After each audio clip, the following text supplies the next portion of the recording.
This is a follow-up video to my tutorial on Mapwarper. It uses a distinctly different example in order to show a few things the first tutorial did not cover.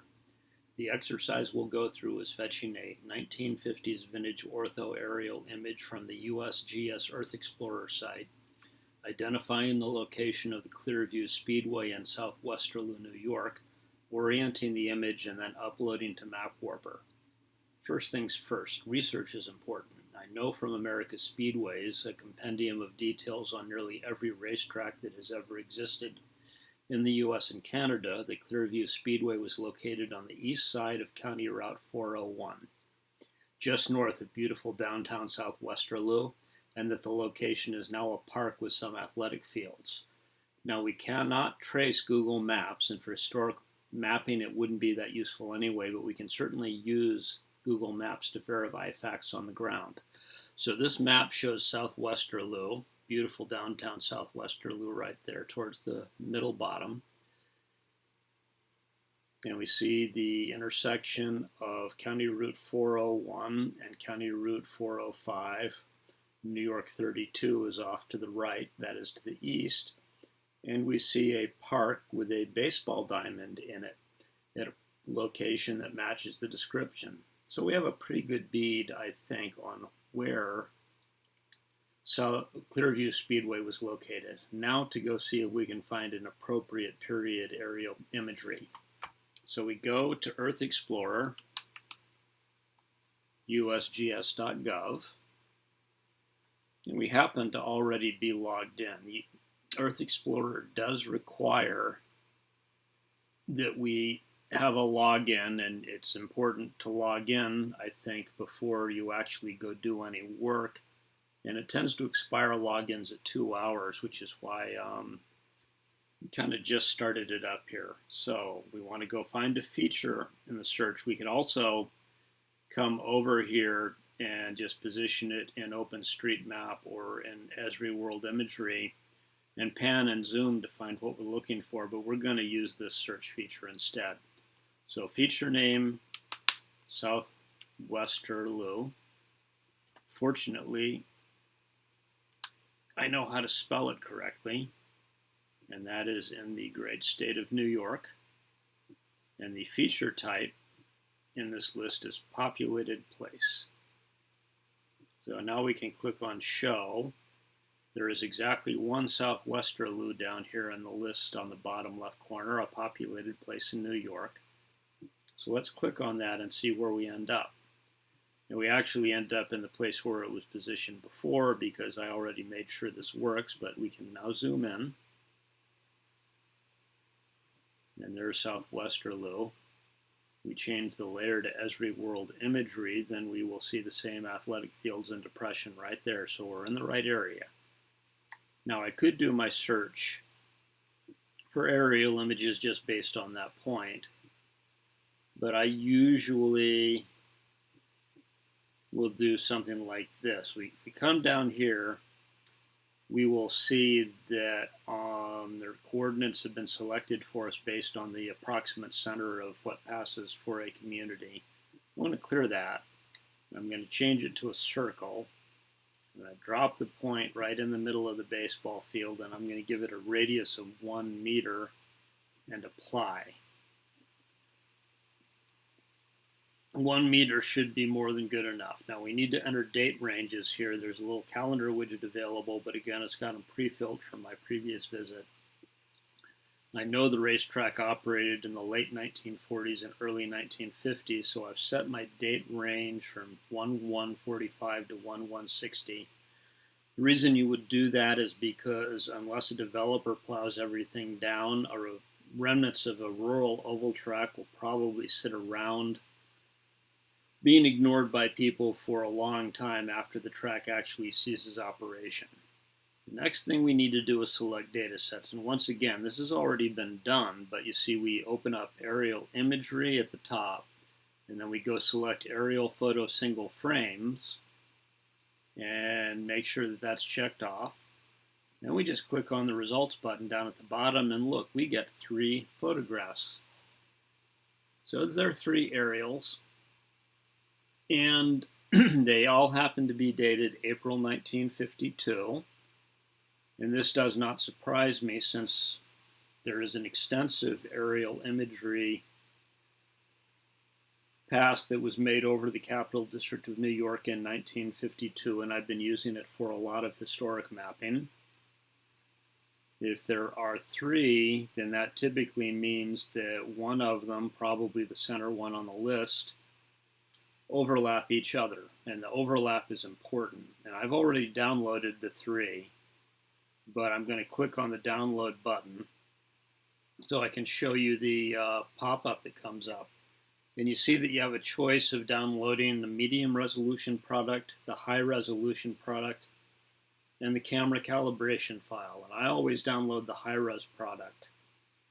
We do not need the camera calibration file, but personally for me, that having one always gives me warm fuzzies because that basically describes the measured parameters of the photogrammetry camera that was used to make the aerial photograph. In an earlier career, when I was doing work as a camera modeler, the camera calibration files were very, very important.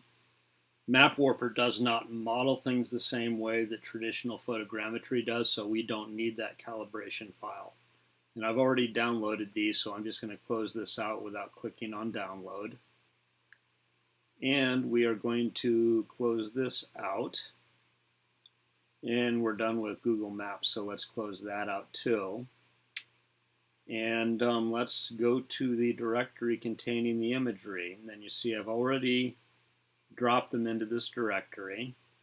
Note that these come down as gzip files, and if you're a Unix or a Linux person, you already know all about gzip compression. If you're not, well, then you use the gunzip command to unpack. Apple's archive utility understands gzip and does it just fine. And I honestly have no idea how you do this in Windows right now. And maybe somebody will post in the comments what you do if you're a Windows user, because I can't tell you. So anyway, I'm going to open up the middle one. Reason being that I'm interested in the image that has the racetrack relatively close to the center.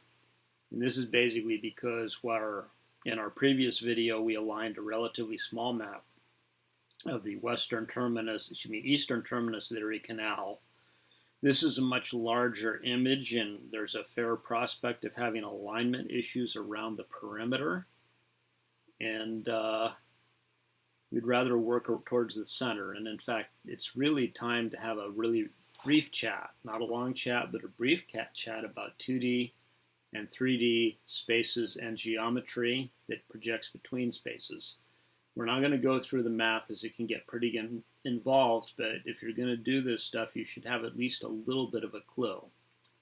The fundamental problem is that when we make 2D maps, we are mapping part of a 3D spheroid, the Earth. It's impossible to make a 2D map without distorting something. There is no perfect map projection, although some are more useful than others. And utility varies from application to application, so your map projection is going to depend on what it is you're trying to do. So whether we're working with a large scan of an old map or an aerial image of a large space, there is some kind of projection concept between the 3D real world and the 2D space of our map and image. With Mapwarper, we're not trying to build a full mathematical model of the camera or map projection. Mapwarper uses one of a suite of approximation techniques to warp the map to match. So what we do is we set up 3 or more control points and have Mapwarper select a technique and warp the map or image to OSM space. Advanced users may actually go into the controls and select the technique to be used, but I personally let Mapwarper do its thing. But with things this size, the map warping may become complex because of that whole 2D 3 projection thing we're trying to skate around. So you may need a lot of control points, and you will need to watch for areas around the perimeter of the image going out of line, even when other areas are good.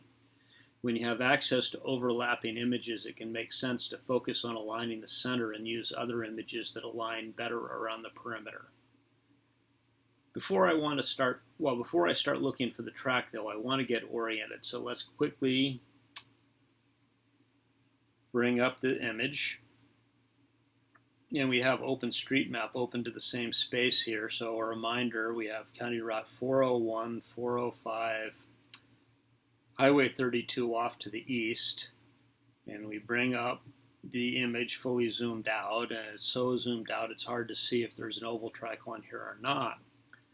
But the caution I have is that these could be oriented 90 or 180 degrees out. So part of the trick here is getting your headspace into the right geometry and figuring out how far out the aerial image is. So we're going to start with our zoom, assuming that it's in the center. And we zoomed in twice, and all of a sudden we see something that kind of looks like an oval. I want to caution you, if racetrack hunting is your thing, that not all oval features are racetrack. Sometimes there are natural features that look like ovals.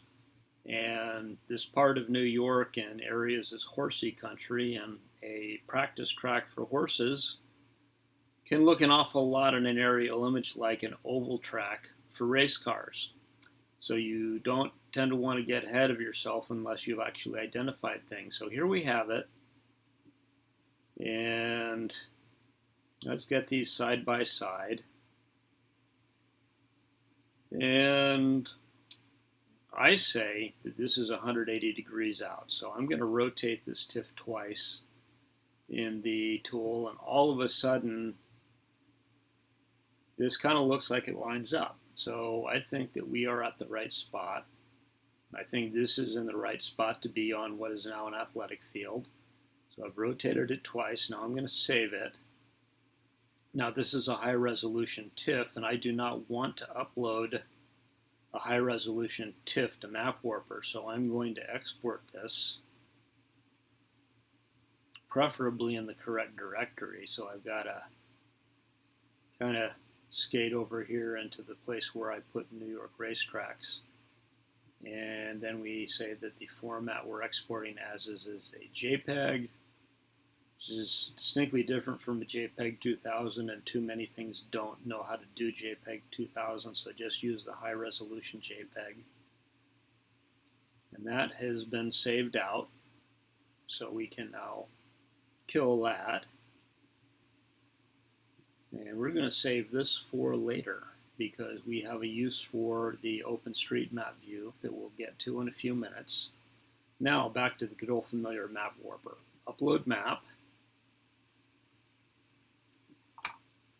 Subject area, ghost tracks, because that's the name of the project. For metadata, unique ID. Once again, the number assigned to the image by the USGS is pretty good as uniqueness goes. Apologize for that not working right, but I use a mouse tool that sometimes does strange things with cut and paste buffers. So let's try that again. There we go. There's not any useful URL that you can get from the Earth Explorer website other than the generic one. No call number, publisher USGS, place of publication Earth Explorer USGS.gov, date depicted 1952. Okay, let's go browse and find that image. I think the last thing I did was that Erie Canal thing, so we've got to come up here and find the Ghost Tracks directory, New York Clearview Speedway, and there is our JPEG. So, 1952 again. Aerial imagery, which includes Clearview Speedway.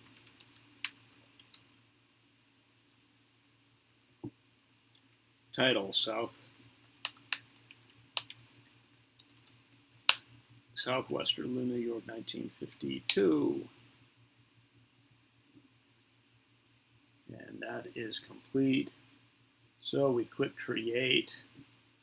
start the upload going, and I am going to chop the video here and edit it together with a video once this is completed, because this is going to take a while.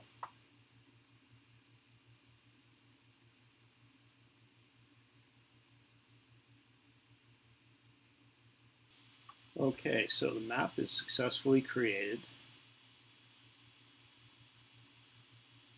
Correct orientation. I'm going to go to rectify, and I realize I left out the explanation of why I want to get it oriented correctly before I upload it. And the reasoning is pretty simple. Rotation is something that Mapwarper will easily handle without any difficulty, but your brain, my brain, any normal brain may have a lot of trouble mentally getting wrapped around the fact that things are rotated. And it may actually make it pretty hard to get your control points right if you were having trouble getting that rotation straight in your head. So here we are. There is Westerlo.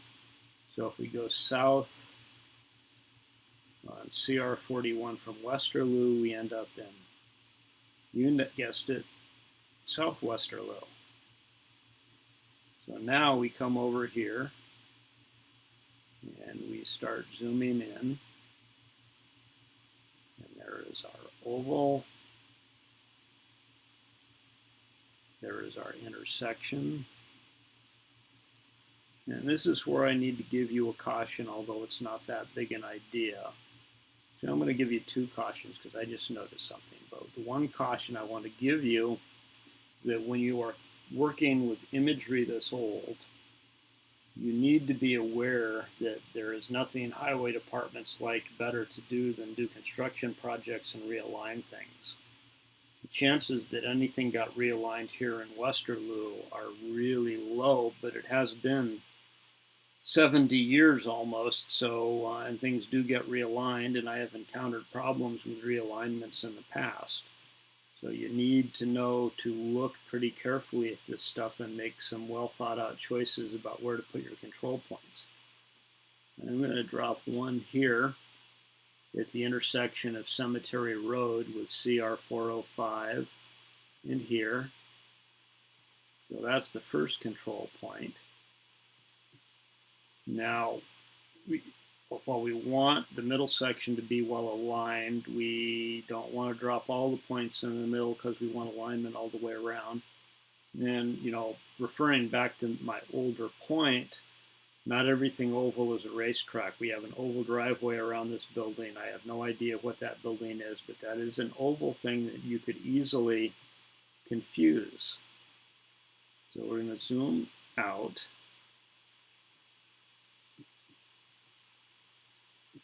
And start looking for other good control points. And we kind of want to get out around the perimeter. So we're going to be looking for road things that kind of match up. Here's a good example of this straight road with that bend that turns up and then across. That matches pretty well with CR414 and CR401 here. And we don't want to mess with the junction where they come together because right here you can pretty much see that that's been reconfigured, significantly reconfigured in here versus here.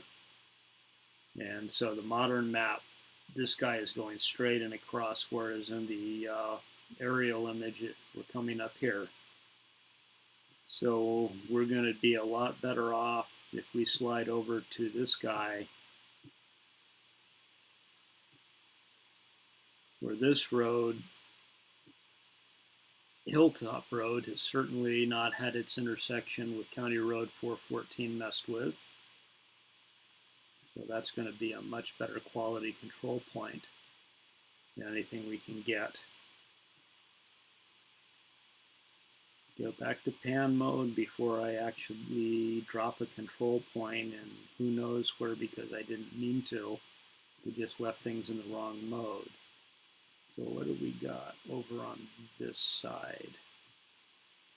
And there's New York 32, which is like a big major road, but New York 32 is also the sort of thing that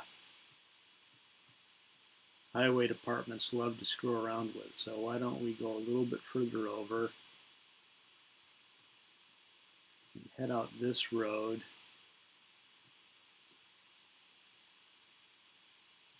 County Route 405.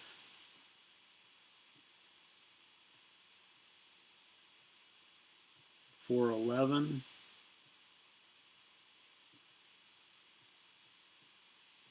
.405 and 411 come together here.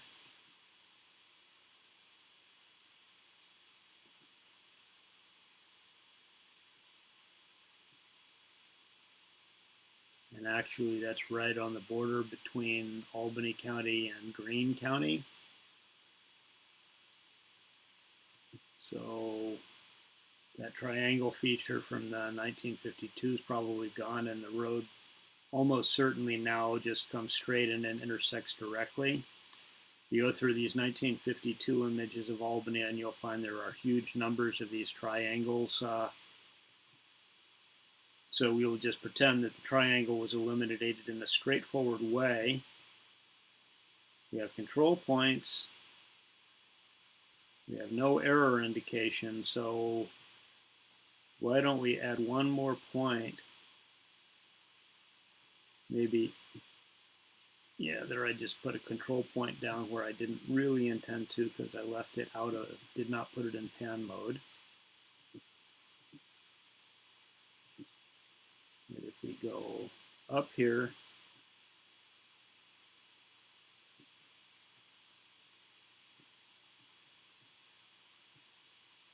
we can follow 32.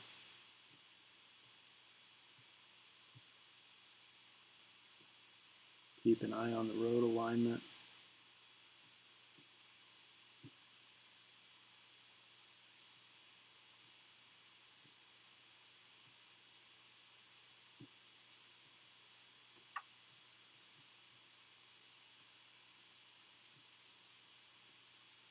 The thing is that sometimes roads go away or get rerouted. And I think we got some of that going on in this part of the map.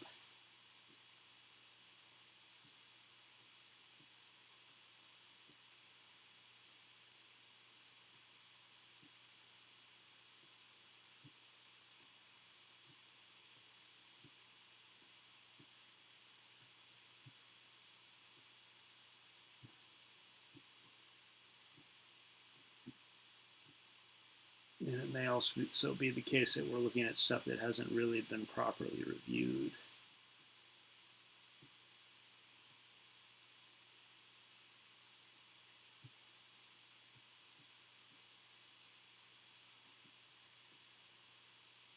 I'm guessing that this is a reservoir that has been built since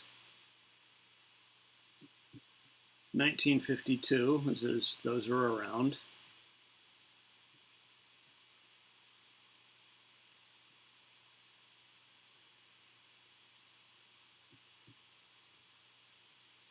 And that's the limit to how far north we can go. Well, let's just warp it like this and see how things go.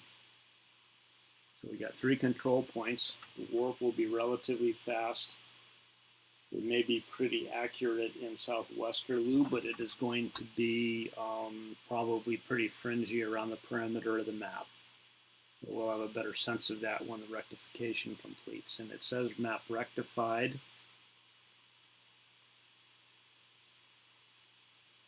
And so if we don't see map on this side, it means we went too far north. And the answer is that indeed we did. So the reservoir actually was there, and the reservoir south end is right here. Now we have a better idea of what's going on.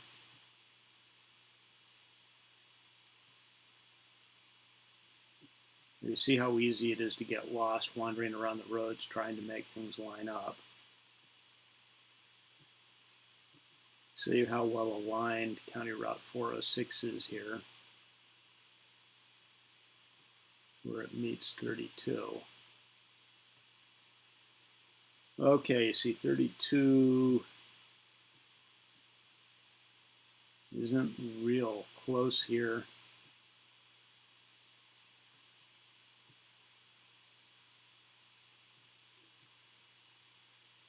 And it gets into a question of how different are things.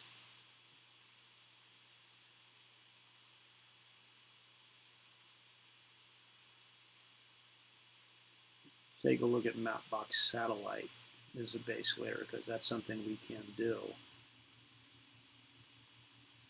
Yeah, no, that's just basically got a wrong offset. So we clearly need to add a control point.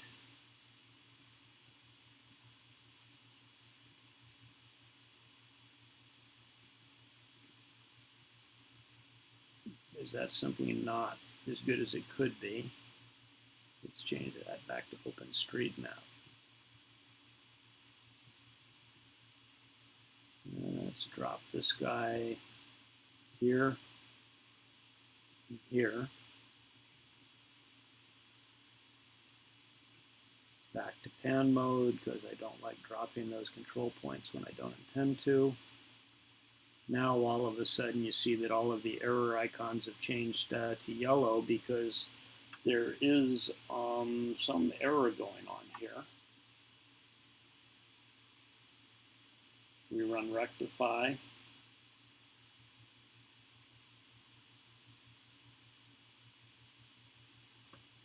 Map rectified. Now 32 looks a lot closer. Let's take a look in the preview tab and get a slightly higher level look at things.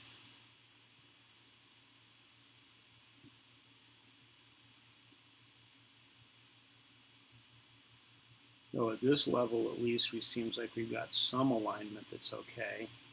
Now, for purposes of the present, what we care about is really downtown South Westerlo, because we're after this racetrack. Let's see.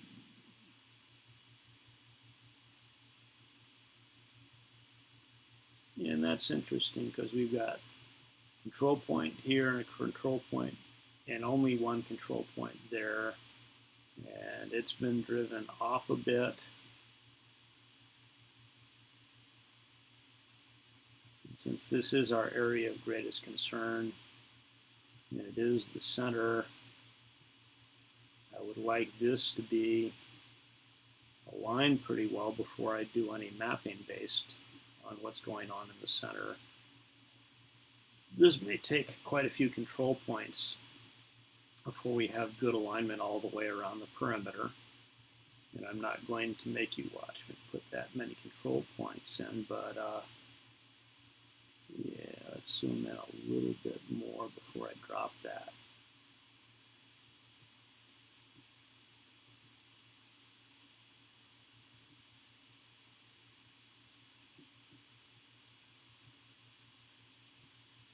So let's put one at the junction of 405 and 403. Add it. It's been added, and now we're up to 5 control points, and yes, the errors are still all in yellow. That's probably going to persist. But we'll let it rectify, and then we'll go see what's happened here in the center of the map.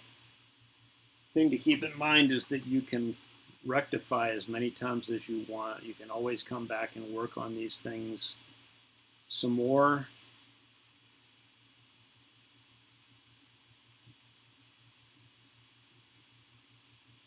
You can always rethink what your selection was for control points. It's still a little bit off, but we'll just stick with it in order to move on with our instructional video, but I'm likely to come back and work on this one some more. So we come over here, we get the tiles URL, and then in order to run JOSM on OHM, I need a terminal window so that I can type in my command line, because that's how I have it set up to run JOSM with OHM.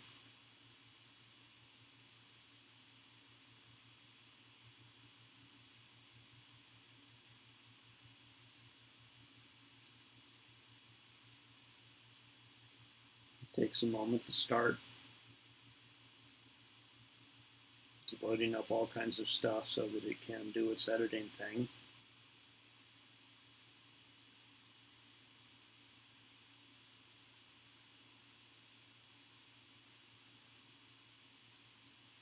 If I'd been thinking ahead, I would have launched this ahead and had it lying around in the background, but you know, so much for thinking ahead.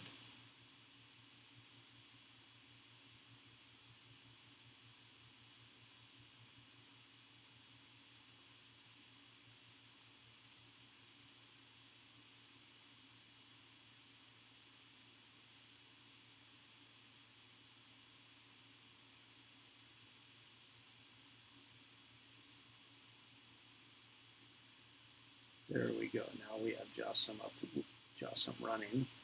Preferences.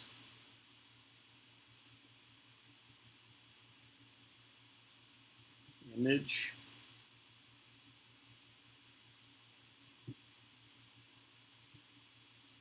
Image URL. 1952 South Westerlo, New York. Now the trick here, I'm going to show you the way to get to the place you want to get to fast in JOSM. Since we already have OpenStreetMap position, we just cut and paste the URL out of OpenStreetMap.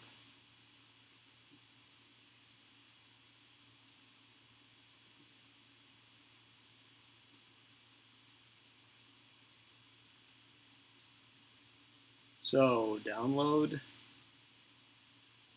bounding box, URL will cause it to pick out the latitudes and longitudes based on the zoom level and the centroid of the lat long. This is important in OpenHistoricMap basically because it's a huge empty canvas, and there's, not surprisingly, that there's nothing here except a little OpenStreetCam data, which is of really limited value in a historic context. So we're going to go get our 1952 South Westerlo map, and there we have it. And now we could enter this racetrack, except for the fact that I kind of want to tweak the rectification of this image a little bit better. So anyway, that's an example of working through a large aerial image, how we fetch them, and how we go through a rectification of something like that. Hopefully we've covered enough of the important details that you'll be able to get something done on your own. So thank you for watching, and have a nice day.